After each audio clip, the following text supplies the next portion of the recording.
What AFC North stud is about to make some noise, and what former NFC South stud might be coming back to help your fantasy teams in Week 12. Plus, we've got the former six-time FFPC League champions and owners of three FFPC Big Gorilla Top 100 teams, Tom and Alan Dee, coming in tonight. We've got a great show for you on the High Stakes Fantasy Football Hour. My name is Eric Balkman.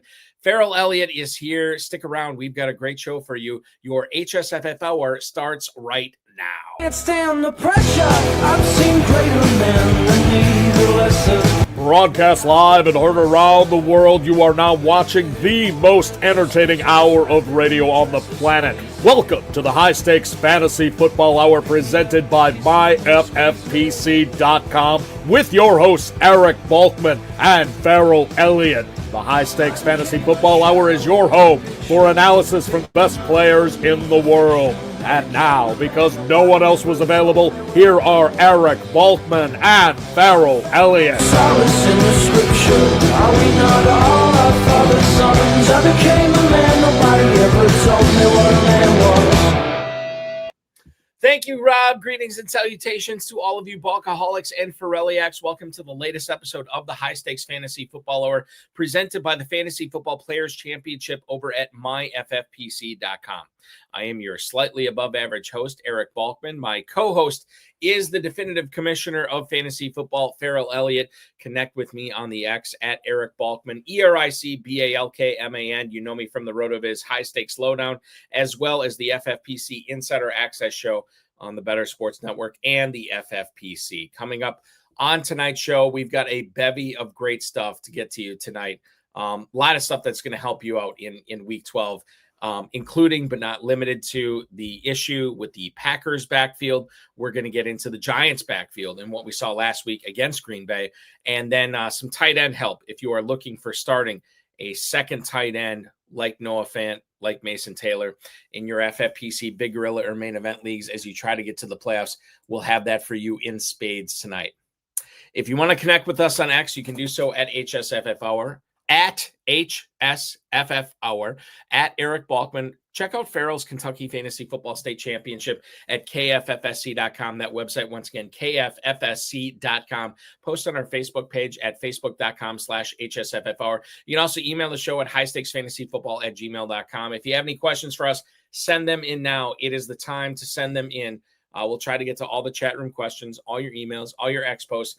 Coming up in our fantasy feedback segment later on in the show, thanks to our audio engineer, my best friend Bryce, and of course, our producer and mutual friend Rob. Without further ado, I want to bring on my good buddy, Ferrell Elliott tonight, ladies and gentlemen, the definitive commissioner of fantasy football. Welcome aboard, Mr. Ferrell Elliott. So good to have you here on our final show prior to Thanksgiving 2025, man. How are you? Well, a happy Thanksgiving to you, Balky. I'm doing wonderful. I'm glad that I am not on special assignment anywhere and that I am here with you. I would say I am thrilled for that, which I am, but the viewers, the listeners, everybody else is much more excited for that to have you on the air tonight. I think this is a good time to ask you, how are your fantasy teams looking here as we enter the back half of November? Are they in good shape, decent shape, horrible shape? What are we looking at here for Ferrell's teams? In FFPC action, one of my two main events is currently playoff eligible, and we're going to try to hang on through week 12. We've got two of maybe six teams in the Gorilla that are advancing. One of them, a number 2 seed, which has outscored everyone in the competitors in my group. We don't call them divisions. I guess we call them leagues in the FFPC. Yeah. In my league, I've outscored most everyone by about 150 points. So I would like to see that team continue to do well. And it's so many excellent teams and excellent players forthcoming to compete against. You feel fortunate if you're doing well. My dynasty teams have met a plateau. Some are eligible to move into the playoffs with a proper seed. but they really shouldn't be. They're kind of sneaking in there. So I'm already planning for a 2026 draft. Balky, there's some 2026 drafting that you're planning on as well. So I'm going to get to that in a second. I'm gonna bust this out right now. One of my KFFSC dynasty teams, Ferrell. It's the defending champ, and I can't remember which league it was, but one of the KFFSC dynasty leagues that I'm in won the whole thing last year, thanks in part by drafting Malik Neighbors at the 102 in the rookie draft last year, and then getting Brian Thomas at the 108. Things did not go according to plan in 2025 based on the injuries to both Neighbors and Brian Thomas. Did not even make the playoffs in that league this year, which honestly, you have 6 teams make the playoffs out of 12. And I couldn't even get into the playoffs. It tells you exactly how fast your fortunes can change in dynasty, whether it's KFFSC or FFPC. So now I'm focused on, just trying to get better for 2026 and then maybe winning the whole thing in 2026. We'll see what happens in regards to that, but I get it, man. Like I in regards to dynasty stuff, it's there and then it's not, and then it's there again, so that's the way I look at it, for sure. We have James Hicks wanting to say hello to both you and me and one other, our unofficial co-host of the show, Mr. Oinker. We got Senior Oinker on there as well. Is that what we're calling him? I can't remember what you said. Senior. I just, perhaps he's senior, but he's got a nice pair of shades. He's got a little bit of gray hair going on. I'm not so sure that he is senior, your Oinker, but this guy my Oinker looks younger than yours. You're okay. I'll go with that. All right. Well, I don't want to speak out of turn here. Tom Smith. Your aviator shades. The aviator shades are pretty tight. Quiet Hollers fan is what he is. Tom Smith on YouTube tonight. One of my 2 main event teams at FFPC needs to win this week, and he faces one Chad Schroeder from Cocktails and Dreams. How lucky of me, LOL. Yeah, it's not lucky at all. And we'll see what happens and Tom, we're wishing you the best, in going up against Chad Schroeder. It doesn't always happen that way, but hopefully it will work out for you. Tom, if you want to be the best, you have to beat the best. So be happy. There's a Ric Flair meme I should probably be playing tonight. To be the man, you got to beat the man. I've heard something about that. Yeah, exactly. All right. Ferrell, we're burying the lead here. I want to get to Cincinnati. Zach Taylor, the head coach of the Cincinnati Bengals, said the team is going to take some additional time to see if Joe Burrow is going to start in week 12 against the New England Patriots. That's this weekend, and that's according to Adam Schefter from ESPN.com. Every practice this week, Joe Burrow participated in. In fact, he took first-team reps with the offense on Thursday as well. He was already, we kind of assumed he was going to be back on Thanksgiving night against Lamar Jackson and the Baltimore Ravens. And now all of a sudden it's looking like he is going to be active for week 12 against the New England Patriots. We'll find out more at 4 p.m. Eastern time on Saturday. The fact that he is listed as questionable as opposed to doubtful or out is good for those people who still have rostered Joe Burrow. Certainly with the game coming up on Thursday, maybe they err on the side of caution and they're like, well, we're not going to play him this week, but we'll for sure have him on Thursday night. The way I'm going to ask you this question is this. If Joe Burrow is activated by 4 p.m. on Saturday, and he is playing against New England, sans Jamar Chase, but still having access to T. Higgins, the newly activated, and we'll see if they activate him for the game, Mike Gesicki, and then Chase Brown as well. Ferrell, are you bold enough to say, yes, I have Joe Burrow, and I'm going to be playing him against the number 1 seed or number 2 seed. I don't know what they are in the AFC right now. New England Patriots. Are you bold enough to say that if Joe Burrow is active, you're playing him? Simple as that? Sure, I'm going to run him out there, but there's a lot of quarterbacks that I like the matchups of this weekend, and I'd play them over him, but I probably wouldn't have rostered those quarterbacks with my Burrow team, but I might have got in the waiver wire and picked up one of the better quarterbacks that's having a late season surge. So I'm not – it all depends But if I have a quarterback I think can get me 21 or 22, that's what I'll go with. If I don't, then Burrow is my man, and I won't have a problem. And I definitely won't have a problem playing all the other Bengal players along with him. I think that the other thing I'll bring up here, and Ferrell, I don't know how you feel about this, but I've been hearing a lot of people talk about the Jamar Chase suspension and how the suspension of him was, well, let me dial it back. The Patriots are really good at stopping the run. And so you would think that Cincinnati is going to be pass happy. Then Chase gets suspended for spitting on Jalen Ramsey, which in 9 times out of 10 is good things for T. Higgins. Now, what the Patriots can do is they can stick Christian Gonzalez on T. Higgins. So I don't even know the fact that Higgins is going to be the number 1 receiver. I don't even know if that's a good thing at this point. This coaching staff was hired for its offensive credentials. They'll have a real big chance to prove them in this game.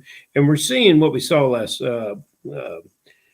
night with Buffalo is the poor protection and the lack of depth at the offensive line positions throughout the league. It's a problem everywhere.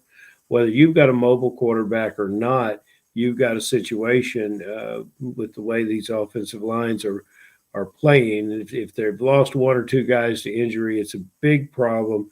Burrow takes a long time to get rid of the ball. Plus, he may be hurting. The team needs a lift. It needs some emotional lift. There's a commentary about the season. They're done for the year. I think they're already done for the year. But they're professionals. They're playing the games that are in front of them and on the schedule. I like what you're talking about with Higgins. Higgins finds a way to get open. There's other players on that roster that could break loose. Double tight end sets. You wanted to talk about some double tight end sets. There's a desperation ploy with the Cincinnati Bengal tight ends if you want. So yeah, there's some elements of utility for fantasy football in this game, Balky. But I think if you're having to depend on Burrow coming in for your lineup this late in the season, you're not necessarily in the best of shape anyway. No, you're probably not.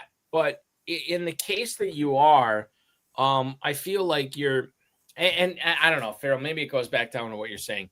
The fact that you may not have a better option at quarterback at this point of the season, and if Burrow is active, even though it's not the greatest idea in the world to play a guy who is coming off this long of a layover, and just immediately throwing him back into the lineup without his number 1 wide receiver and against a better, one of the better defenses in the NFL. I get it. As Matt Damon said in those failed crypto ads a couple of years ago, fortune favors the bold.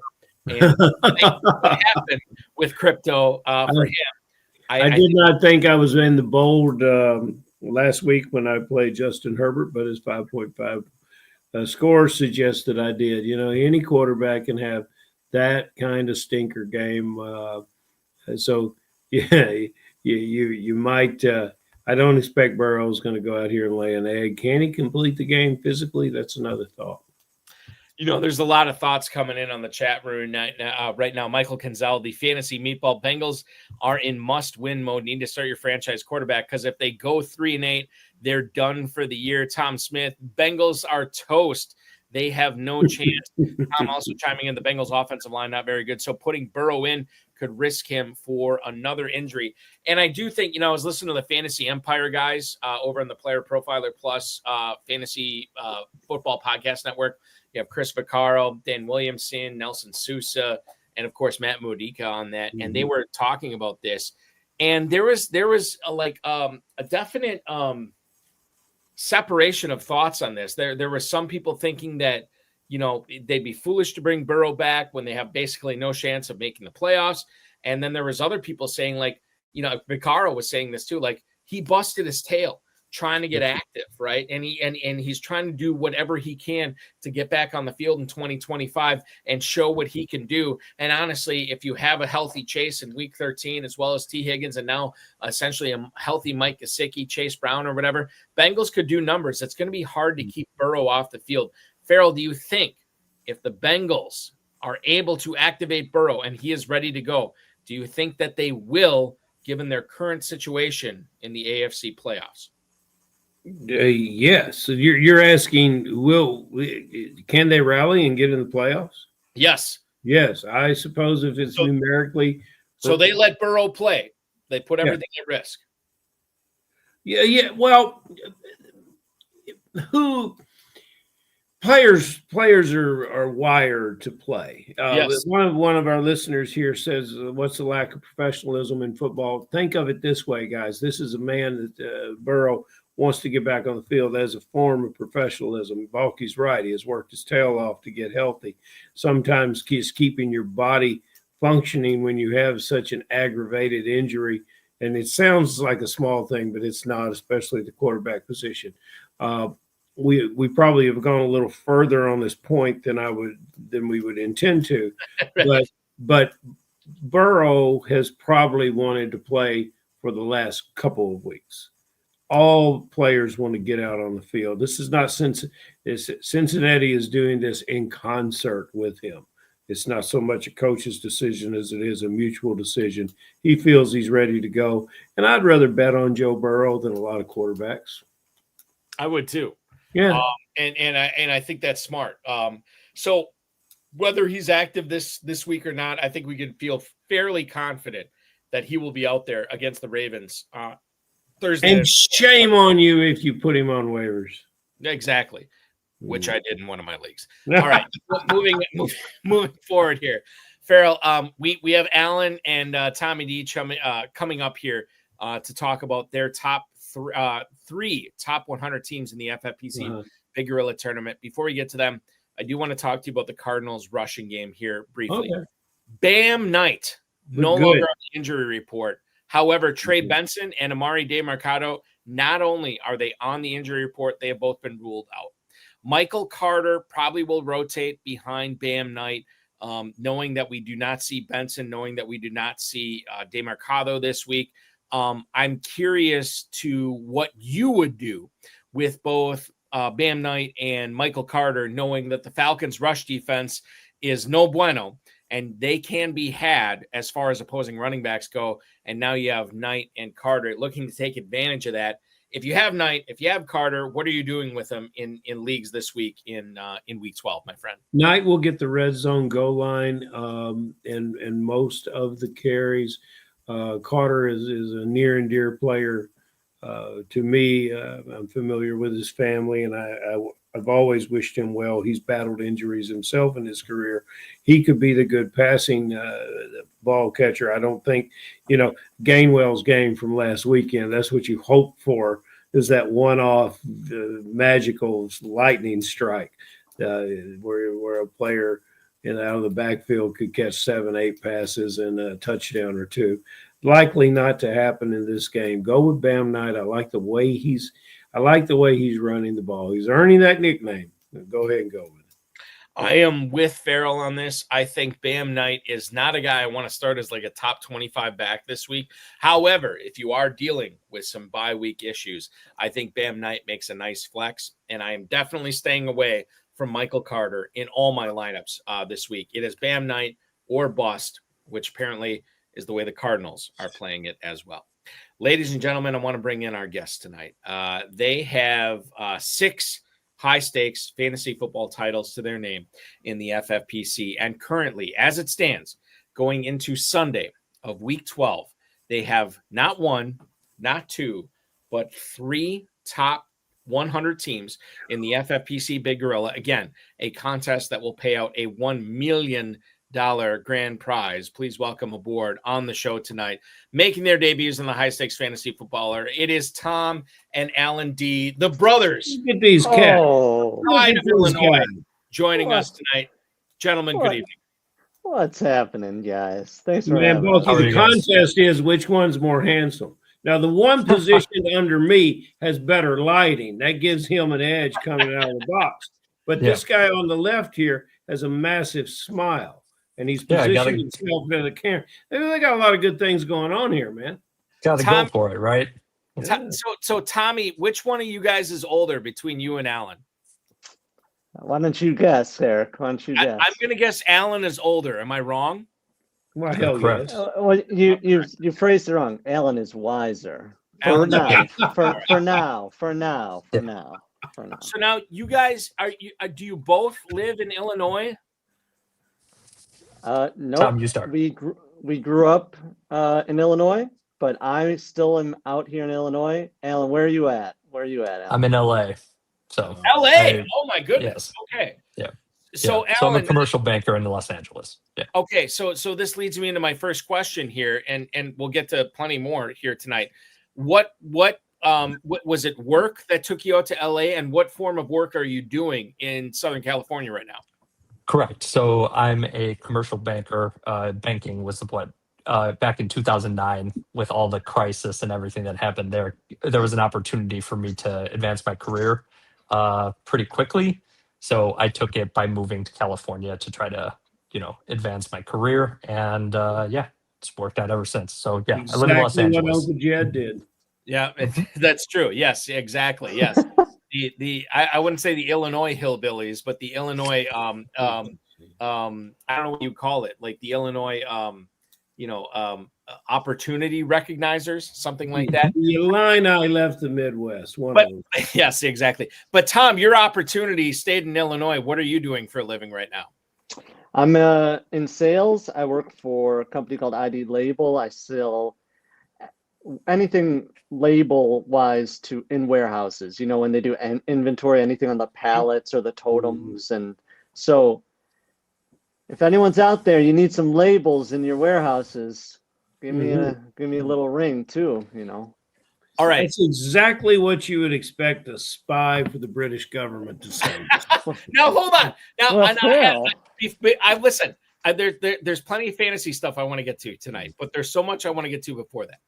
Now, Tom, I don't know if you're making a statement tonight, but with the Spider-Man t-shirt, the Spider-Man meme t-shirt that you're wearing tonight, I have to know, is this by design? Is this a commentary on you and Alan? Is this a commentary on fantasy football? The Spider-Man meme, for those of you under the age of 40, is something that has been showing up on social media over the years, where it is the two Spider-Mans pointing at each other as in they are looking at the exact same thing.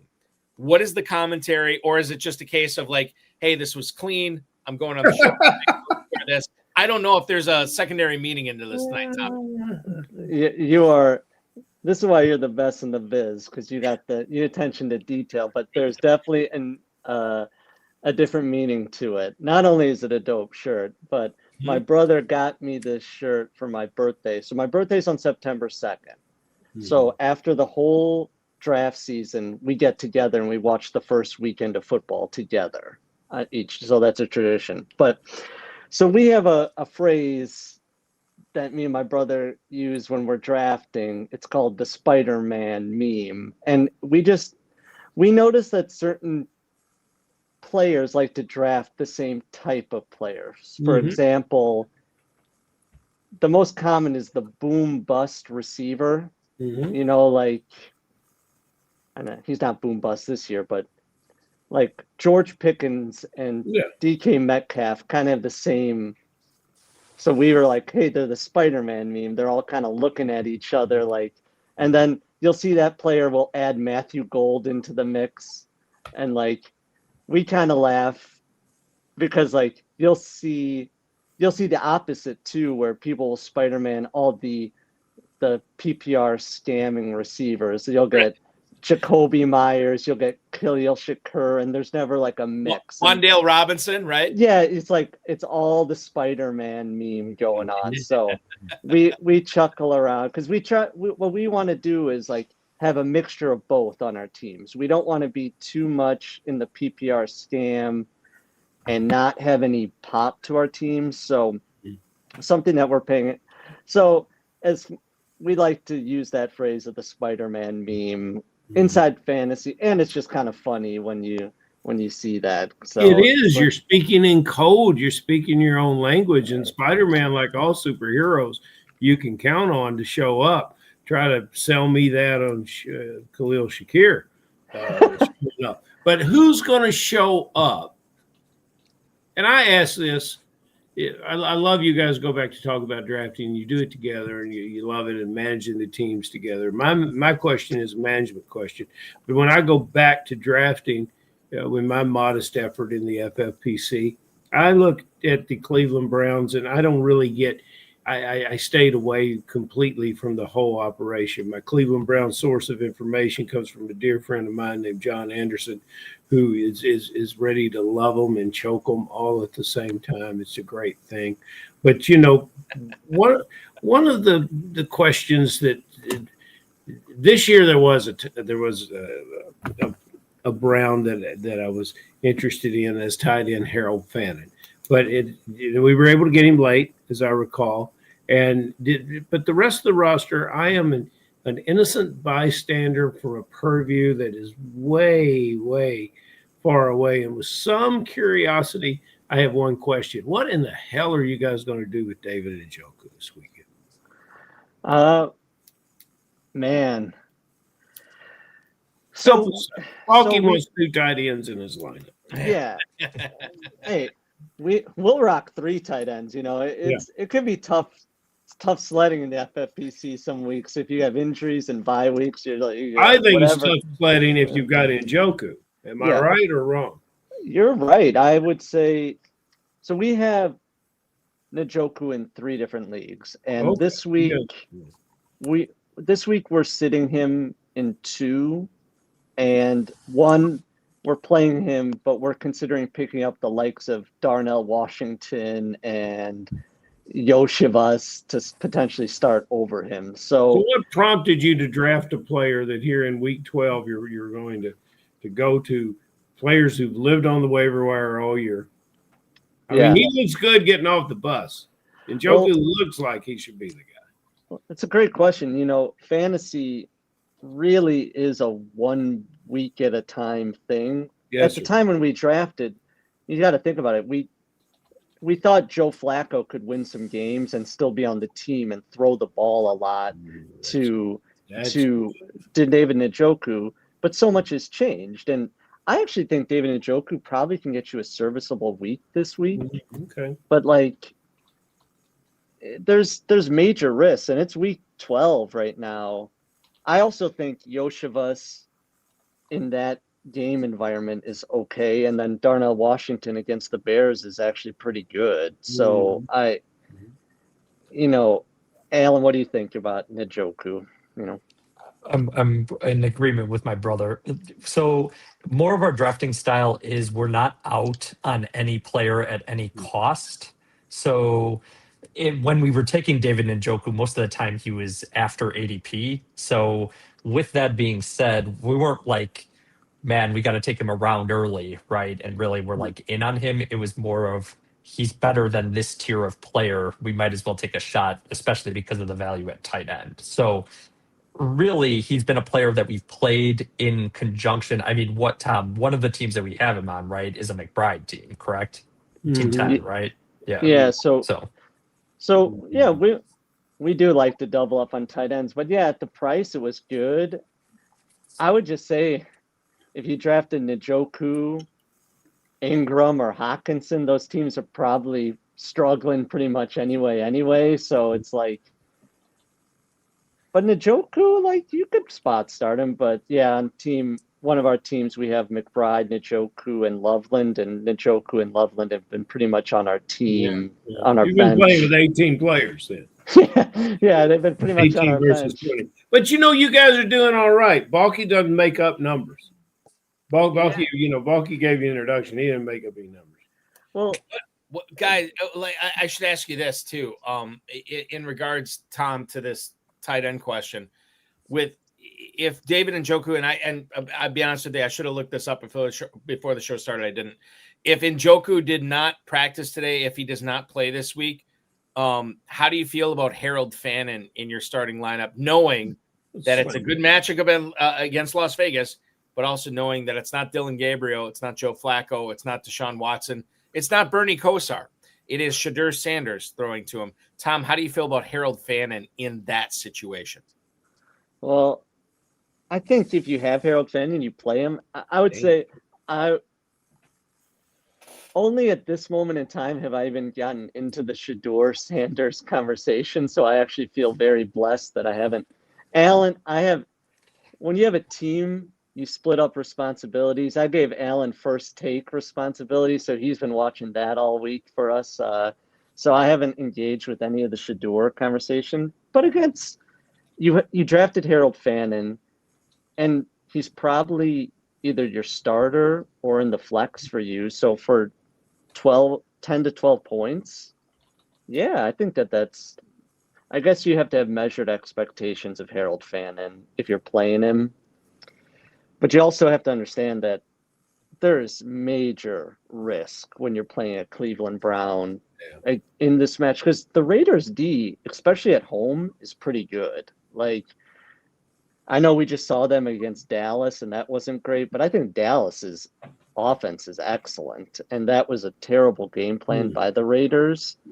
So I just think if you're playing a Brown, you have to just understand that there's institutional risk by playing any sort of Brown with Shador Sanders. I mean, but there's upside, I guess, too.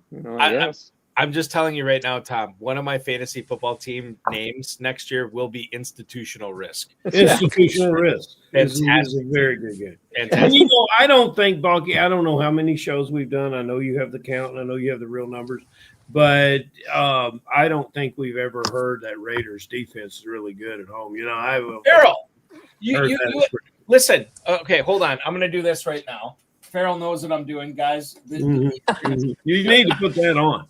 That's a celebratory moment. Okay, so I got the Raiders chain on. Telling you right now, I have Brock Bowers going in a couple leagues. I am not ashamed to admit that I have Trey Tucker going in a few leagues. Sure. Ashton Genty, yes, as well. And Ferrell, my defense du jour this week, and I picked them up in probably about 3 or 4 leagues. Tell us, sir. The Las Vegas Raiders, baby. I'm rolling with them in the KFFSC playoffs and some of my other private dynasty leagues against the Cleveland Browns this week. Could I be wrong? Probably not, because I'm rarely wrong. Is it possible? 100% it's possible I'm wrong, and the Raiders give up 30-some points to Raiders this week. I'll tell you, last time Cleveland was in Las Vegas, Las Vegas was successful against the Browns. The game script went in much of the way that the brothers expect here. And I enjoyed being in the crowd, sitting next to one Dizzle while watching the game. So, it doesn't get any better than that. It's my recollection that the last time Cleveland was in Las Vegas, it was the Indians celebrating a 1940 World Series championship with Frank Sinatra, Sammy Davis Jr., and the like out at the Desert Inn. That's the last time I remember the Browns in the Clevelanders back in Las Vegas. There is so many factual things wrong with that statement, Balky, that you're making. Yeah, listen. Really. Yeah, why don't you move on back to fantasy? Memory's a little fuzzy. Okay, let's move on. I want to talk about the Giants-Lions game here, Alan, with you. You look at the Giants' rush defense this year; it's been abysmal. They played the Green Bay Packers last week. Josh Jacobs looked like he was off and running, pun intended, in this game, and then he got hurt. Emmanuel Wilson filled in, I don't want to say admirably, but decently. Chris Brooks really did not get in the game, and the Packers never really got the ground game going. Now, the Giants, instead of playing at home against the Packers, have to go to Detroit to face the Lions, who are ultra awesome, especially Jared Goff, in domes, which is where they're playing this weekend. You're not watching this show to find out whether you should be playing Jahmyr Gibbs. Yes, you should be playing Jahmyr Gibbs. The question here, Alan, is David Montgomery, how much of a must start is he against this horrid Giants rush defense this week? Is it going to be a Montgomery week, or is this going to be one of those weeks where we're scratching our heads on Sunday night saying, how the hell did he get 15 carries and he only got 40 yards and no touchdowns? I'm curious to what you think is going to happen to Montgomery against the Giants this weekend. Yeah, no, I mean, my brother and I were discussing this before we got on air. I mean, Montgomery has to be in your RB2 flex conversation just because of not only bye weeks, but the strength of the matchup, right? He's been one of our best or most drafted running backs the whole offseason. He's one of our favorite players. I mean, in real football, he's just awesome, right? He's good in goal line. He's good in pass pro. He's good in short yardage. He really can, move the chains when the Lions really need like an impactful play, right?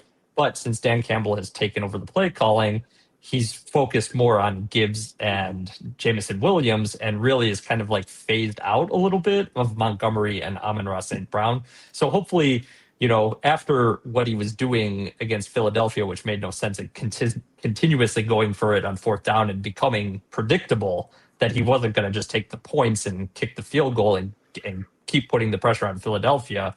Right. Maybe he learned a little bit from that experience compared to playing basically a lifeless Commanders 2 weeks ago, in Washington. So hopefully he gets back to really what Detroit is good at, which is running the ball, really putting all the pressure on the Giants with not only Montgomery, but also Jahmyr Gibbs, so that they really get back into form. Because really what's happened to Detroit, which is kind of surprising, is they've kind of fallen into the middle of the pack in the NFC because they've given away a couple games that they probably should have won based on just a little bit of coaching, changes that they probably should have made that would have been more effective. I don't know.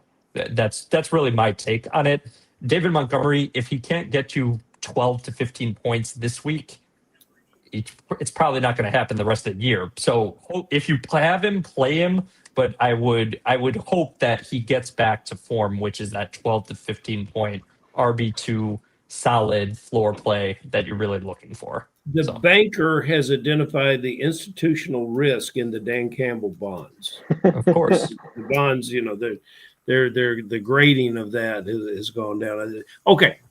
You guys are having a very successful year. And I know within the makeup of these teams are perhaps numerous Tampa Bay Buccaneers. Am I correct? Okay. Oh. Now, let's start with you first, Hal. Mm-hmm. There's situations in the running back room because you're obviously happy with third string Tucker, but you want Irving to come back. But if you got Tucker and you don't have Irving, that's a really big situation that you're sitting on this weekend. Now you've got Godwin coming back too. Tez Johnson may be a late pickup. You thought you had things worked out. Then Evans got hurt. What are you doing with all of this Tampa Bay personnel and trying to figure out who you're going to put on the field with this team? And, of course, the big question is, you've got at this point in time, you've got to have 20 or so plus points from Baker Mayfield. It's the Rams this weekend, Alan. It's the Rams this weekend. Do you get them? Do you get those points? I would hope you do with Baker because, again, I think the game environment would hopefully push him. The Rams defense, though, is quite good. Yes. If they can really get after him and sack him, he's going to have a tough day, right? Mm-hmm. But again, if Ibuka and Godwin can come or get back into form, really the Buccaneers can keep up with the Rams. I mean, it's really a must-win for the Bucs to really keep pace because I really think the Carolina Panthers are coming for them in the South. With that being said, the Sean Tucker situation, I mean, you got to play it till it dies, right? I mean, last week against Buffalo, it really was a dream matchup. I mean, my brother and I were coming up with around that game just in standard DFS as well. To not that it's relevant to this commentary, but with that being said, we were really high on that game, right? Just in general, and that game delivered, right? You got 6 touchdowns out of Josh Allen, and you got 4 or 5 touchdowns out of the Bucs combined with basically what had happened. So Sean Tucker, really good player. My brother and I, we have about 10 teams with Bucky Irving. So we're hopeful that he can come back. But really, Guys, that's pretty much it. Yeah. Yeah, no, I get it. And a good answer on that, obviously. I'm looking for some more good answers for you here as I take a sip of my coffee here tonight. In my institutional risk coffee mug, just for nice. Who is listening on audio tonight as opposed to video. Fantasy Meatball. This is our buddy Michael Kenzel on YouTube hanging out with us. Let's go to a non-tight end premium format here, guys, tonight. Tommy, I'm going to throw this to you first. Darnell Washington or TJ Hawkinson, who is the better start? Again, non-tight end premium, which, Michael, I'll be honest with you, I feel a little bit guilty, even asking a non-tight end premium question on the show tonight, but I'll do it because we love you. TJ Hawkinson in Lambeau Field to take on the Green Bay Packers. Darnell Washington, all 311 pounds of him, in Chicago to take on the Bears. Tommy, who do you like better in a non-tight end premium but full PPR format this week? I'll just say, the mighty have fallen. What kind of question are we in? The saddest thing is it's Darnell Washington, right? How could you ever start TJ Hawkinson with any? Now, Hawkinson might do it. How could you start him with any confidence right now against Green Bay? And the thing is, the Darnell Washington is a ridiculous player, but Arthur Smith is going to get the most out of him, and the Bears are susceptible because their linebackers are injured right now. So you can get them over in the middle. They're bad against the run and against tight ends. So Darnell Washington's, as ridiculous as it sounds, is sneaky this week. And this, Eric and Ferrell, we're not going to say anything that we're not actually doing ourselves. We have Darnell Washington potentially going in a league or two. So I'm not just saying that to just say you're sharing your level of disgust with us. Yeah, it's like the waivers at this time of year is grim, but I've seen Hawkinson is a tough click right now. And I love TJ Hawkinson. He's a good player, but that offense has been brutal. So good luck, my man. You're going to be playing our Chicago Bears. I hope Darnell Washington does it for you, but not too much. Not too much. Not too much. Yeah. Alan, let me throw this one to you. This is our good buddy from Kentucky, Jimmy Williams, chiming in. Jimmy Williams, by the way, just like you guys, noted Bears fan extraordinaire. But Bears and Cubs. Bears and Cubs, absolutely. He has an Arizona Cardinals question here. Comments on what Michael Wilson looks like this week. Alan, I'll throw this to you. I missed it. I missed it last week. So my brother and I we were in on this all week last week, and we were we couldn't believe how much hype there was around Michael Wilson.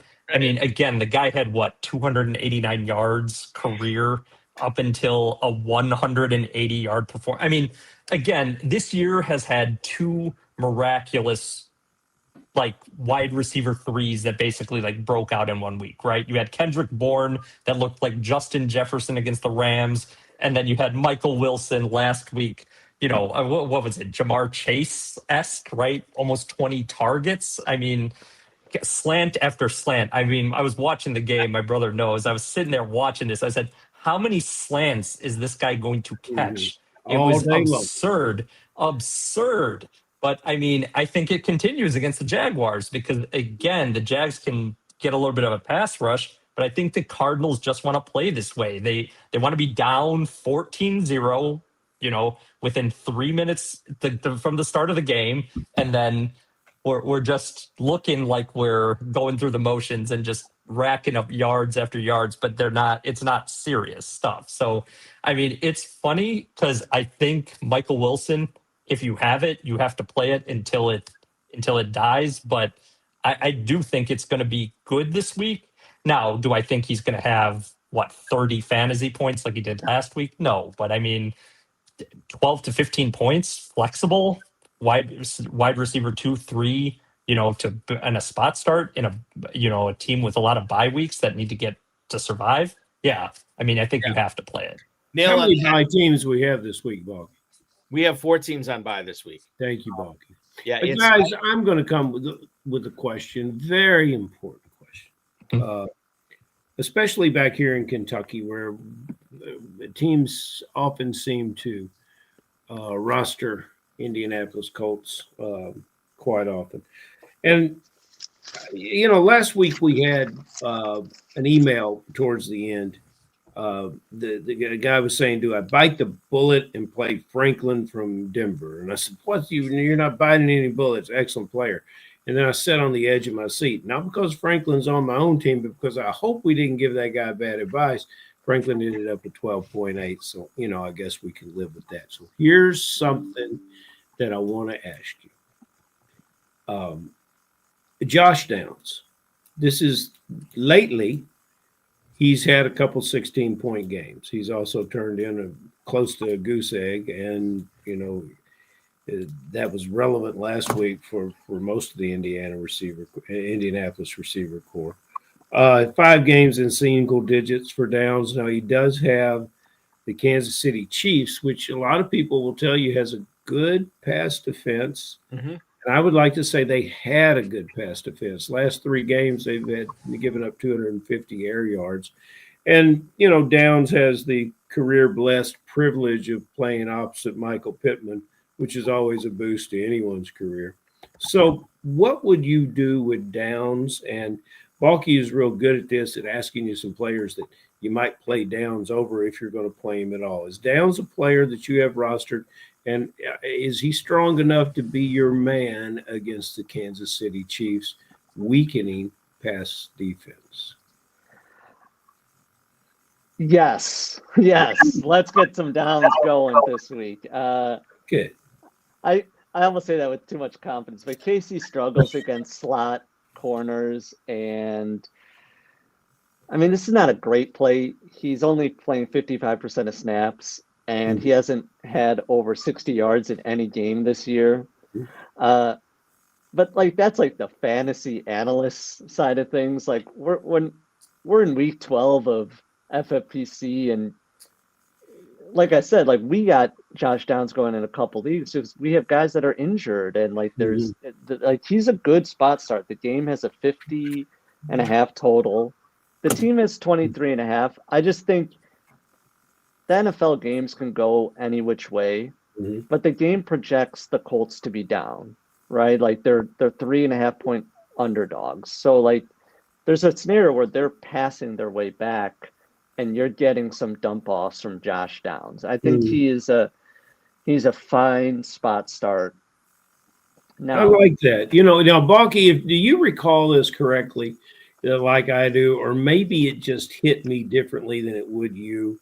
Back when we had the Pros versus Joes, and you guys are familiar with that tournament, Pros versus Joes, we had some people, not these people, because this is our core group. We had some comments that were saying things like Josh Downs would be wonderful season, supplanting Pittman. I've always thought he was the Indianapolis version of Wan'Dale Robinson, but they're not playing as behind as much, so he does. Did you remember it that way? I don't not remember it that way. I think you probably remember it better than me, but I will say that as far as what you just said about Downs, I have heard these things before from many high stakes players, many fantasy football pundits out there for sure. And I will say this, and Ferrell, you may not want to hear this, but your cousin, intelligent and attractive and lovely, Miss Perez, fantasy football genius, Stacey Perez, was on the FFPC Insider Access show last night, and she was praising Josh Downs for a good 90 seconds on there. And I made mention, I'm like, Ferrell, if he was hearing this, would be all in an uproar that you were not praising Michael Pittman. And she said, listen, when we go to the family reunion this year, I'm going to set the record straight on Josh Downs versus Michael Pittman. Yeah. So there could be something brewing there. I'm not sure. But as far as Downs this week against the Chiefs, I think you guys make some good points. As far as the defense that they're going up against, the fact that Michael Pittman has been healthy this year, I think this is all worthwhile to bring up when you are considering what to do with your wide receiver 3 or one of your flex spots in the FFPC. Guys, I have to go back here in the YouTube chat because we've got a lot of good questions here tonight. Let's go to, and Alan, I'm going to throw this to you right away. Tom Smith right here, our good buddy Fins fan. Quarterback question here this week. He wants to know, should he be starting Dak Prescott this week? Dak Prescott, who is at home against the Philadelphia Eagles, or Baker Mayfield, who is on the road at the Los Angeles Rams. Alan Dee, how do you fall in on this? I'm going to go a little spicy on this one. I think Dak is the pick. I do. I think Dallas is coming. I told my brother that once they made that trade for Quinnen Williams and they looked so bad against the Cardinals, but they were still putting up points on offense, and then they just there's a path for them if they really win this game. And Dak looked great in the first week against Philadelphia. Like Dallas should have won that game, but they didn't. So I think Dallas, if they really put it all together, can really push Philadelphia, and it should be Dak Prescott that could potentially win the game. Now, again, Baker versus the Rams, it's a great matchup too, but that's because if you think that the Bucs offensive line is going to basically stop that Rams pass rush. So, like I said, I think the more of an upside spicier play would be Dak. More of the floor play would be Baker. But I really do think Dak Prescott's going to be good this week. Yeah, I'm 100% in agreement with you on Alan. Alan. I think Prescott's the play. And as far as your ceiling floor analysis goes, I am less likely to agree with you on that. But I still think I would in that scenario when it comes to those two. I'm going to throw this to your brother Tom here on this one. Michael Kenzel, the fantasy meatball, another Baker Mayfield quarterback question. Who would you be starting this week, Tom? Would it be Baker Mayfield at Los Angeles, or would it be the record-setting Jacoby Brissett, who is taking on the Jacksonville Jaguars this week? Just found out before I went on the air, shortly before we went on the air tonight, guys. Canton, Ohio now features the jersey that Brissett wore in that game, where he threw 47 completions, 47 out of 57 against San Francisco. So, Tom, I'm going to put it to you this way, and I don't think I'm phrasing this improperly. Would you start the former number one overall pick Baker Mayfield against the Rams, or would you start NFL Pro Football Hall of Famer Jacoby Brissett, against the Jacksonville Jaguars this week? Who's the better start, my friend? You gotta make a trip down to Canton and join Brissett. You gotta. It's so ridiculous. This year we've had these teams that are just so bad, but they're good at fantasy, and the Cardinals are one of them. Like it was the Bengals. It probably still is the Bengals. Well, it was the Cowboys at first, and then it was the Bengals, and now we're on the Cardinals side, and you just got to ride it right now. Baker could outscore him because that game could get really wacky, and I've seen I always watch the 3:00 slates for some reason. I'm always watching bad Cardinals games at 3:00. So that game could be 9-3 and everyone's upset, and like all the chalk and DFS, the people are losing their mind. But you got to just ride Brissett. It's one of those things. He's hot. He's rolling the dice at the roulette table. You got to just go with the guy. It's like I'm riding this guy till he shows me he can't. So rolling the dice at the roulette table. You're going to have to spend a little time with me in Las Vegas. Maybe I use because we're going to have to get you. You may get thrown out of some casinos. Yeah. Okay. But we'll My brother plays cards. He's better at cards. You understood what I meant, though. But you got to just ride it. You got to ride the. You just ride it. I think you better ride it with Dak Prescott. That's all I'm saying. That's Ferrell, before you ask your next question here, I want to throw this back to Tom here. Another question that we have from our good buddy Ray C on YouTube. All right. Running back question this week. Damn good question too. We have Quinshon Judkins going up against the Las Vegas Raiders. So would you be playing Quinshon Judkins over one Alvin Kamara, who is in the Big Easy at home against the Dirty Birds of Atlanta, taking on the Falcons? Who is it, Kamara or is it Judkins this week for you, Tom? Well, this is like a spoiler. The guy already knew because my sleeper of the week was Alvin Kamara. I'm not swearing on the screen, but Alvin Alvin Kamara. So, little stat for you: Atlanta gives up the 5th most points to running backs, and before the bye, Alvin Kamara had 22 carries and 3 receptions for 116 yards. And I love Kamara with the Saints D. That's my sleeper picks for the week. If people are looking for a defense, I love the Saints, and I love Kamara. It's been brutal. Like if you drafted him in the 4th round, we drafted him, but if you're looking for 14 boring points, Alvin Kamara is going to give it to you. Judkins is upside, right? If we tried to pair Judkins with the Cleveland D this week, we tried to. Someone picked up the D over it. The audacity. But yes, but the Raiders D could come for him.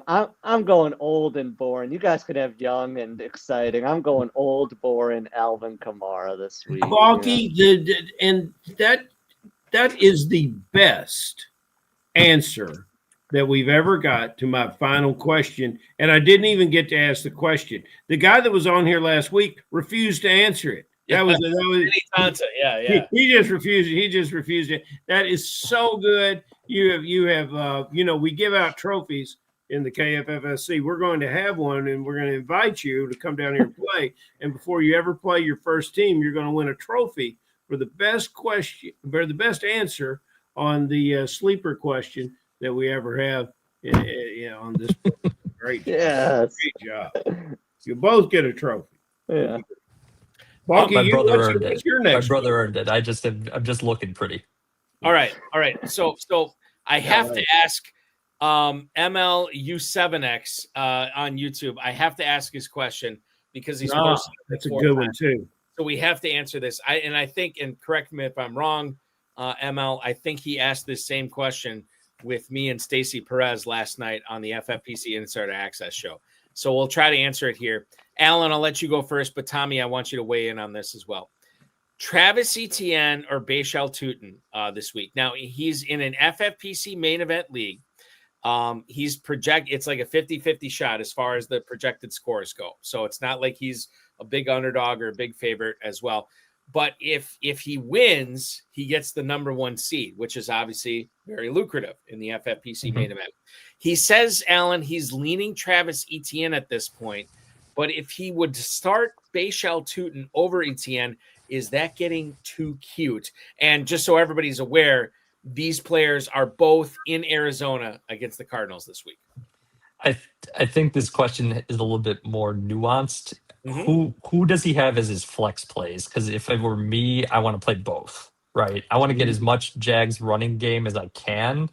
And really, I think, again, because you saw with ETN last week, Tutin did he got injured, right, against the Chargers. So it kind of neutralized him a little bit. But it was just that whole Jags running game that was just gashing them on the ground. So I want to get as much opportunity from that running game against a bad Cardinals run defense. That Christian McCaffrey, I mean, he barely even played in the game and went absolutely bonkers. So pretty much that's my answer, but I'm going to let my brother, kind of chime in as well. Tommy posted this in here. He's got Woody Marks at running back as well. His flex is Ted Aroa, McMillan, and Michael Wilson. And then his 2 wide receivers are Chris Olave and Rashee Rice. So he's starting 4 wide receivers. Woody Marks is his, running back that he's already got in there since he played last night. So it's a question of would you play both of these running backs for Jacksonville, or would you sit one of them in favor of McMillan, Wilson, Olave, and Rice? This is tough. Yeah. First, I want to say congrats to this guy. Getting to that stage in the main event is really hard. So, we did our first main event this year. We're not going to make the mini tournament, but congrats to this guy for even being there. That's excellent. If he wants ship chasing points, he'll start Tutin. If he wants to actually win, he'll start Travis Etienne. There you go. So that's how I like that answer too. I like an answer phrase like that. Yeah, but Jimmy Williams agreed with you guys at the end, but why not both? And it's a situation that, if you agree with Jimmy Williams when you come to Kentucky, it means you're already on the right path to mini. We were very on the right path. Tom Smith chiming in, Ferrell. Team names next year are going to be old and boring. I love it. Yeah, well, Tom, you can do better. I don't know if he could. That's a pretty He can. I like it. What else do we have here in the let's see here. We answered the Kamara Judkins question. Okay, I think we can move on. Yeah, let's move on here. And I apologize if we did not answer your question. Post it again in the YouTube chat, and we'll be we'll get to it. All right, Alan, let's throw this to you. Bye weeks are not over with completely yet, but they're coming to a close. I have heard a lot of people answer this question a lot of different ways. Some people like the 1 defense, some people like the 2 defenses, some people like 3, and some of the sickos out there will roster 4 defenses on or their main event teams. When the bye weeks come to an end, assuming you make the championship sprint in the Big Gorilla, which it looks like you're on pace for, Alan, how many defenses do you like to keep on this team?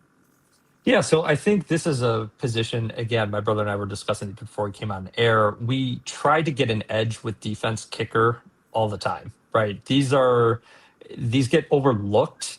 I think by a lot of players, they think you just really can punt those positions. But, I mean, points are points. Brandon Aubrey can get you 25 in a week, right? Like, he's a difference maker. So my brother and I have always, throughout the season, are always either trying to carry at least, one extra defense to not only look ahead based off of schedule, but also look at the defenses that are doing really good throughout the year, right? Like if somebody drops Seattle, like we want to get in and try to pick them up because, it's going to be a very high floor play with a good ceiling from a week to week perspective. So we really try to get into the defense market. I mean, we spent a lot of fab on it throughout the season, but it's really to try to set us up to give us edges. Like when you're going into the sprint, right? You might want a defense that has some pretty soft matchups first and might be less played against the field, right? The people that played Houston yesterday got a huge edge on the field, right? It wasn't the greatest matchup, but it totally worked. And Houston's just a strong unit going forward. They might not have the best matchups going up, going forward, like Colts and some of these other teams that they have to play that are pretty strong on offense. But if you get the right scenario for them, they're really they're really strong and they're elite and can get turnover, sacks, and the kinds of production that you're looking at for the position. So, I mean, my brother and I, we took chances on even playing bad defenses early, right? We took Miami one week just because we thought the matchup was good enough. We hit par with it, but we were hoping to actually get a better than average production out of it. But it was just a play against the field, right? Because if, let's say, the field only plays 1 to 2% Miami, and Miami gets to 12 to 15 points, right? You can get an edge that week, whereas let's say the rest of the field was playing just something common like a Green Bay and gets to like 4, right? Okay, that's a 500 level finance course coming right at you right there. Yeah, I'm like my head is swimming. That's what's coming at you right there. Balky, I think I'm going to put in a production note mid-show because we're getting long on time and we've got the quick hitters of fantasy feedback that you usually do with me. Why don't you do it with all 3 of us tonight? All right, so we will do that. And the first one I'm going to lead off with not an email, but a YouTube question from Tom Smith. Tom, you lead this off tonight. How about the Miami Dolphins defense and special teams versus the Saints in not in week 12, but in week 13? Tom, how do you feel about the Dolphins defense next week? No, I don't like he doesn't like him. Farrell doesn't like him. Alan, any pushback on that? No. Miami's no. Rethink that. Go back to the drawing board. Okay. Shaw's coming. Yeah. Alan, I'll throw this to you right away. This is Art and Raleigh email tonight. I have 2 emails tonight for you guys. Hello, Team D's. How concerned should I be about the inconsistency of Rome Odunze lately? This is a good question. Art and Raleigh, North Carolina. Listen, I bought into him in Dynasty. I bought into him in Redraft. And over the course of the last month, Alan, I've been underwhelmed. Is that going to continue? What's going on with Odunze? I think you're gonna have to play him, but he is the definition of a boom bust player right now. Because again, the Bears' passing attack is not strong, right? The Bears have been focused heavily on running the ball, and if they're not going to try to just force targets to Odunze to really get him going, I don't know. Like some weeks he has a lot of targets and he does something with them, but other weeks he's completely dust. So you kind of, I think, just have to put him in the wide receiver 3 flex conversation, and you kind of got to live with it in that tier. That's really my take on it. What about you, Tom? How do you feel about this? He's the definition of a 3. So like if you go into the Spider-Man, you don't want Rome and AJ Brown and DK Metcalf in your lineup. but he's perfect if you have Wandale and Josh Downs in your lineup. You know, you just get the high floor with the high variant guy, and it's maybe my Bears homer, and some Bears are coming. Bears are coming. You should have known you were going to be asking this bear question down. back when you drafted this player. That was my response to this email. Well, that's a good point. It's true. Ferrell, I'll throw this one to you right away, and then I'll let Alan chime in, and then Tom. Baker Mayfield or Brock Purdy? Jay Simpson, 29, has Emeka Egbuka, and he is starting him. He also has Jennings. Can't decide to play Jennings over Genty since he is going against the Cleveland Browns. Could stack Baker and Egbuka or Purdy and Jennings. This is an interesting one, Ferrell. When you look at everything that Jay Simpson, 29, is presenting us tonight, there's a lot that goes into this as far as team stacking goes. What would you do here at wide receiver and quarterback? I like the way he comes in with the question. I'm going to get Jennings in because I think this guy needs big points, and that's what Jennings can deliver. And so despite, I watched some film last week of him continuing to win those 50-50 balls, and I think that's what the quarterback is going to bring to it. In deference to the golden age of football in Los Angeles and our guest tonight from the City of Angels, I am going to say play Purdy and bench Baker against that tough Rams defense. Alan, how do you feel about this? Is it Jennings and Purdy? Would you go Egbuka and Purdy? How would you feel about this?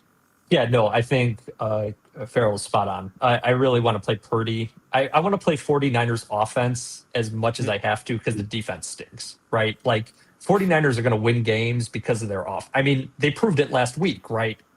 Jacoby Brissett, career, historic performance, right, against that 49ers defense. So any way the 49ers are going to make the playoffs is going to rely heavily on that offense just cranking on all cylinders. So I know Ibuka has, that wide receiver one profile right now. Like people are really buying into potentially that being the breakout and he being that.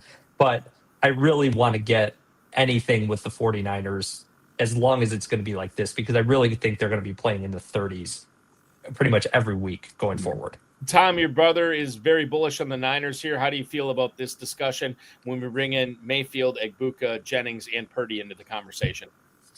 I'll say Jay Simpson, just wait.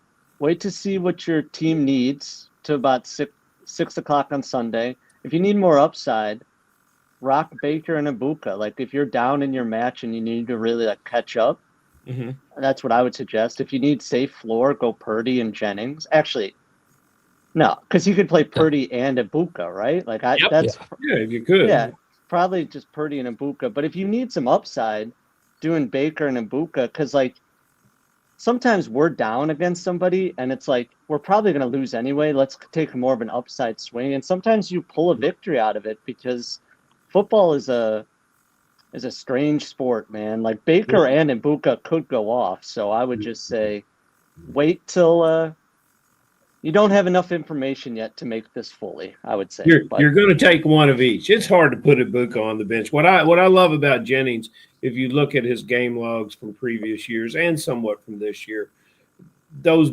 big games are there. And then there's a lot of games that are,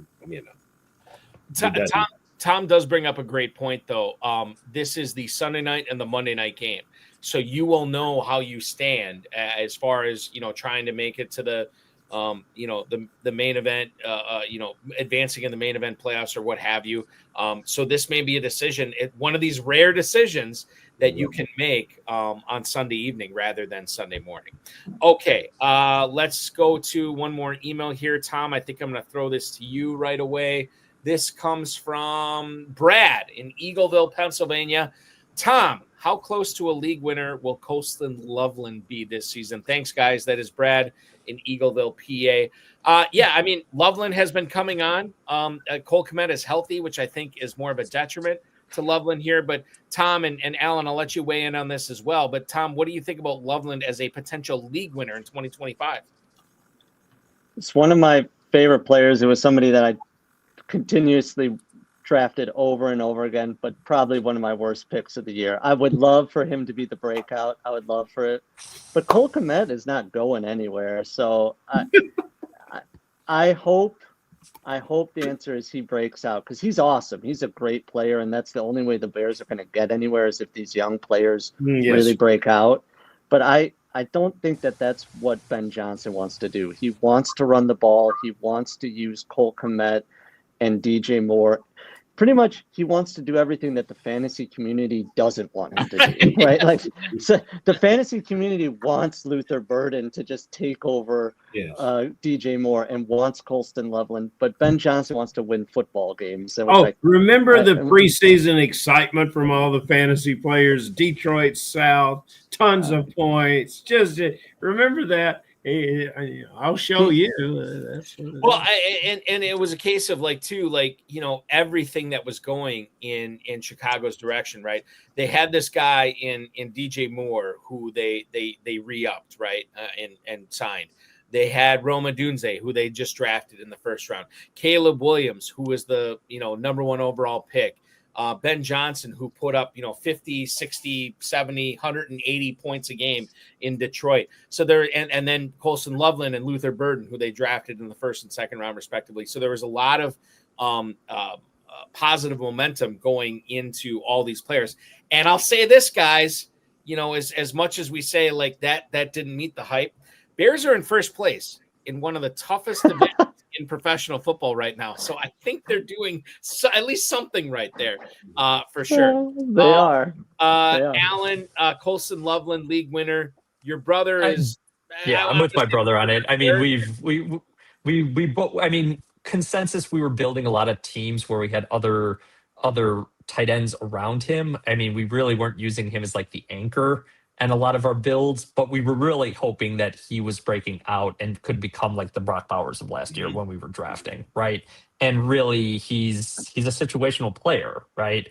I mean, he's caught a couple fluky again, you want to play any players against the Bengals, as far as I'm concerned. Like, get your guys in against them, because really, you might as well take a shot on anybody, right, who's playing them, because anybody could break out. But really, Colston Loveland, besides in the Bengals game, has kind of been just like an afterthought. And it's fine. Hopefully he does provide some support for a lot of the people that drafted him, if your teams are still moving on that have him. But yeah, that's kind of really that's really my take on it. I mean, I just think he's kind of just an okay player, and this might not be the breakout year for him. Maybe it's next year, but I don't see it coming.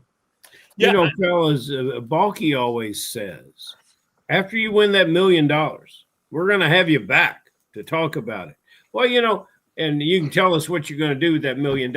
I think that would be our biggest show in history, Balky, is to hear the banker say where it's going to go and hear the labeler say, this is the tag we're going to put on it. I just think it'll be great. The chat room loves you. We got to get you guys back on the show. Well, all you guys looking forward to it. All you got to do is win the $1 million, and that's it. Yeah. Easy. We got it in the bag, right? Yeah. If you don't win, it's probably because you didn't want to bother with the tax issues. The real prize would be getting to come back on the show, right? It's like the $1 million is great, but round 2 with Eric and Ferrell, and now and the Colston Loveland breakout. I mean, like, now we're living in a dream. He can catch 4 passes, and that'd be a breakout for him. If we can get the Luke Musgrave breakout with it, now you're talking. Now we're dreaming. I'm going to leave it. Ferrell's going to ask you one final question in a second. I am? As the resident, yes, you are. As the resident defender of the Green Bay Packers on this show, I will say that on Monday morning, when Matt LaFleur was asked about Luke Musgrave, he repeatedly said, we need to get him involved more. We need to get him out on the field more. We need to get him more snaps, and I will have a conversation with our staff about that. So listen, maybe that means nothing, but I'm just going to say this. If Luke Musgrave somehow ends up with 7 for 70 against the Vikings this week, you were warned by one Eric Balkman and one Matt LaFleur this week. I don't think it's going to happen, but that'll be the explanation if we see Musgrave out there quite a bit. Take it for what it is. Okay, Ferrell. final question. Well, we've already had the sleeper part answered. So the final question is a truncated version about the player. I want you to tell me who is this week's Justin Herbert. He put up 5.5 points for me. Now, I want to know who that player is that people are going to depend on, but you guys can already tell us they shouldn't. They shouldn't play this player this week because no one can see the train wreck, but you guys can already hear the wheels screeching across the rails. Well, people probably can see it. We'll just say one spicy person that we're considering sitting is Justin Jefferson. So okay, now that's ballsy, Bonky.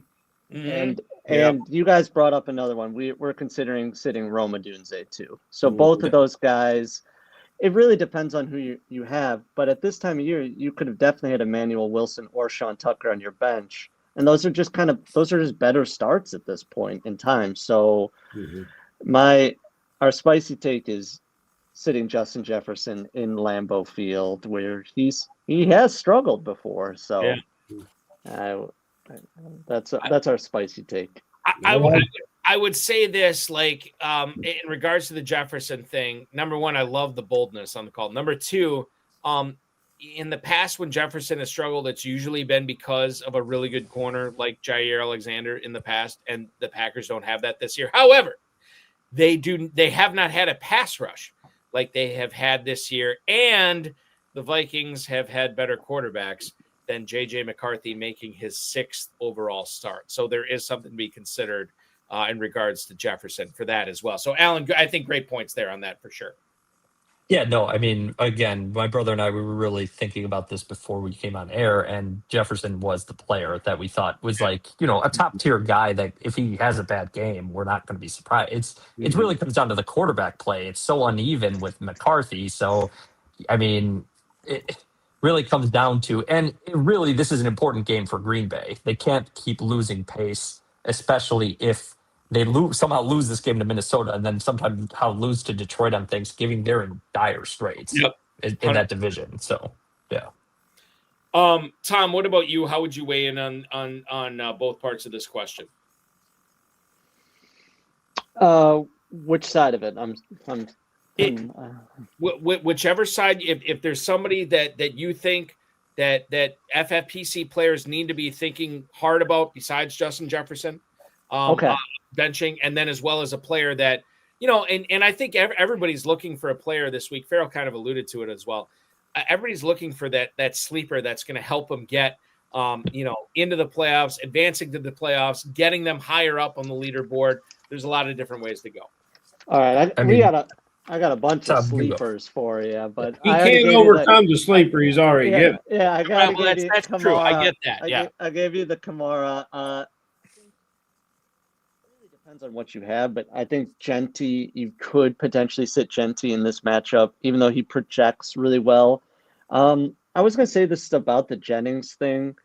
If you're a volume drafter, and this is just to your audience, like for us, this is just a suggestion, but find somebody that you really like their projections, and it'll help you with these decisions. Because sometimes these, like, when we're making a lineup decisions, we're like, what's the projection, right? Like, but because you could potentially sit Genty, but he projects pretty well this week. So that's here nor there. A couple sleepers. I think Gesicki is probably in the waivers, and people forget what he is. He's also 2,600 in DFS for anybody out there in DFS.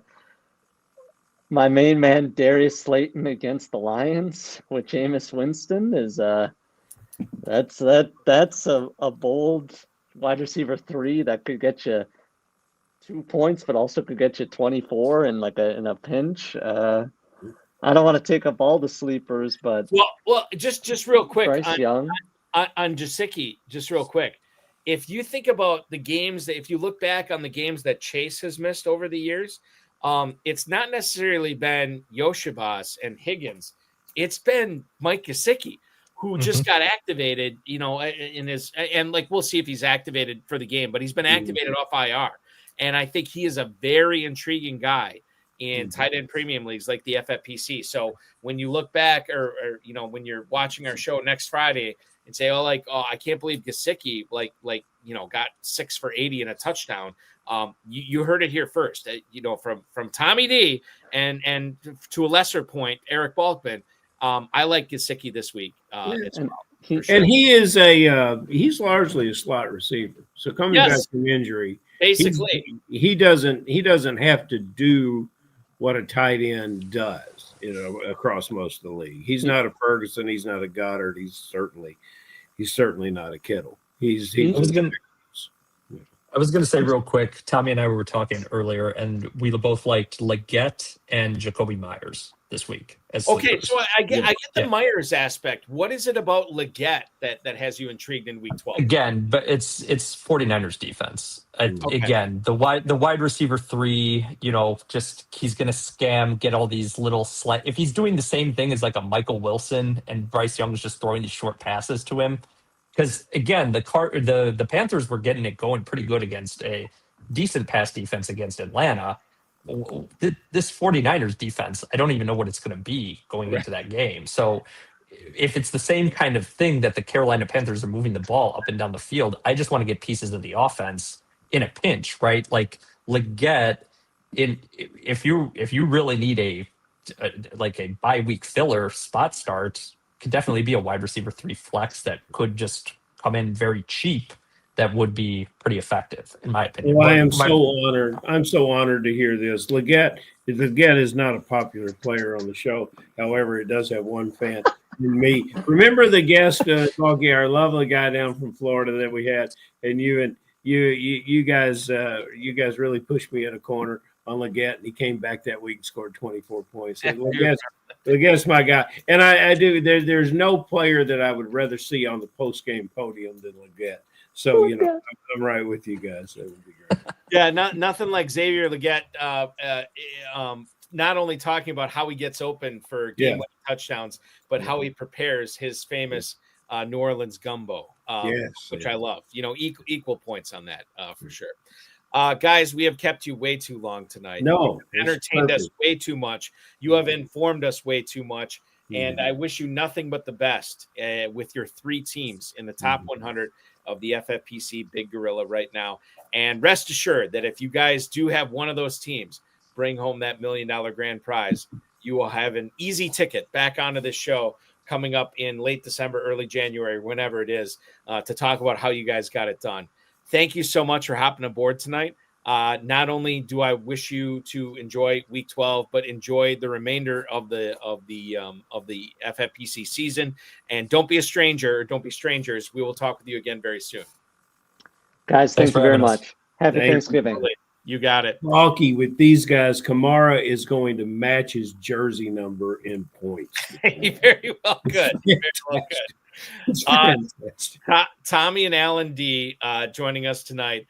The pride of Illinois / Southern California, popping on tonight, and owners of 3 of the top teams in the FFPC Big Gorilla Tournament. What a show it was!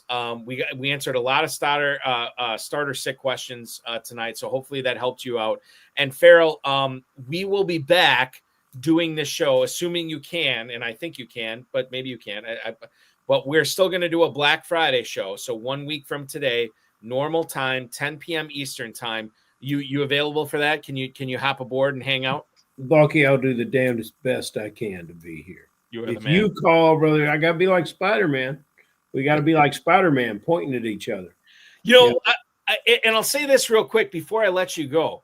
The KFFSC Big Super Sunday drafts, which are going off Saturday and Sunday of Super Bowl weekend 2026, which we are roughly, I don't know, 2.5 months away from, maybe a little bit less.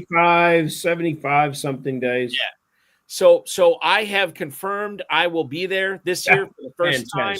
Going to be exciting. I plan on drafting all day Saturday, all day on Sunday for 2026 leagues. And then I will be partying with all the KFFSC players and the FFPC players that come out to Caesars, Southern Indiana. We rent out that private high rollers room or whatever to draft and hang out and watch the game. And I'm very excited for that. For more details and to register for leagues to compete against me and other viewers and listeners of this show, Ferrell, KFFSC.com. KFFSC.com is where to go, right? Yes, sir. It's right at the top. Sweet 16, Super Sunday Sweet 16. It's a $300 entry. It's limited to 96 teams, a $10,000 grand prize, and many other prizes. It's a great format. It's a great weekend. Our wonderful room that we have, the food and drinks, it's just wonderful. We'd love to have. We've got people coming in from all over the country, as well as a good group of local players. And yes, you can come play 1-2 teams. You can do like Balky and play in all 8 events. Yeah. I've been trying to do this for years, and finally my family and my schedule has cooperated so I can actually enjoy the Super Bowl with other like-minded fantasy footballers and drafting teams that weekend as well. Very excited for it. KFFSC.com. KFFSC.com is where to go. Ferrell, thanks so much for hanging out with me tonight. I won't talk to you again until after Thanksgiving, so I wish you and yours a very happy and prosperous Thanksgiving this coming week.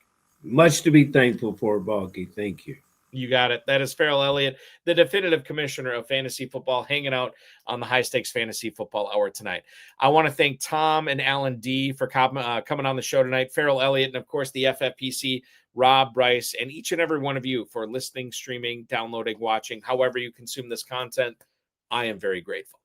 We will be back next Friday, 10 p.m. Eastern time, with the history of fantasy sports author of that book, Larry Schechter, will be on the show next week. Very excited to find out how his FFPC teams are doing this year, and we'll get an inside look on how this great game that we have played for many, many years, and in some cases for many of you watching, decades, how it came to be. Larry Schechter joins us on Black Friday. Next Friday night at 10 p.m. Eastern time.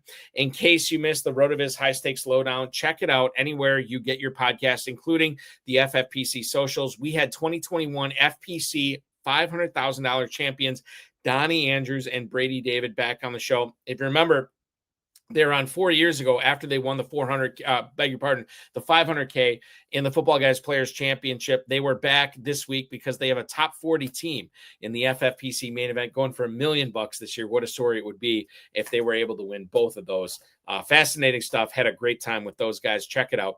And then next week at 10 p.m. Eastern time, we have week 11 FFPC main event, 21st place team owner Mark Davidson making his return to the RotoViz High Stakes Lowdown. Again, that is 10 p.m. Tuesday night. We will have that for you as well. In case you missed it, check out the Insider Access show for the FFPC on the Better Sports Network or any of the FFPC socials with one Fantasy and Frames, Player Profilers, and Dynasty Degens, Stacy Perez. She co-hosted with me for 2 full hours. It was so much fun. We learned a lot. We had a lot of laughs. Check it out. One of my favorite shows every year, talking with Stacy Perez. That can be seen anywhere on the FFPC socials or anywhere you get podcasts. And we will not have a show this coming Thursday because it's Thanksgiving. So I've moved the show up so you still enjoy the content. Monday, 7 p.m. Eastern time for 2 hours leading into that Niners-Panthers game on Monday Night Football. It's going to be 1 week seasons and Roto World's Mark Garcia, High-Low FF on X. Mark Garcia will join me for the full 2 hours on Monday night. That's going to be a blast as well. FFPC Weekly Challenge is live. No draft, no salary cap. Just pick 10 players or 12 players if you want to play with kickers and defenses over at myffpc.com. Win up to $2,500 this weekend. 10, 30, and 100 team contests. Only one player per NFL team. So if you want to have if you want to have on Drake May, you can't have Stephon Diggs. If you want to have Brock Purdy, you can't have George Kittle.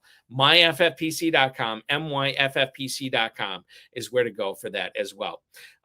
Remember to like this video, subscribe to the channel, comment on the video, share it with your friends, share it with your enemies, and get notified each and every time we go live, which again will be Monday night, 7 p.m. Eastern time with Mark Garcia from Roto World and 1 week season on the FFPC Insider Access Show. Thank you so much for watching, everybody. Really appreciate each and every one of you. Your weekend officially starts now.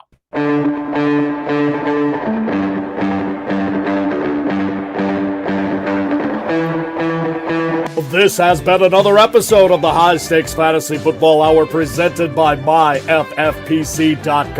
It was broadcast live and was watched around the world Balky and Ferrell will be back next week with more analysis, more interviews, and more advice from guests much smarter than they are. Thanks for watching, and we'll talk with you again next week.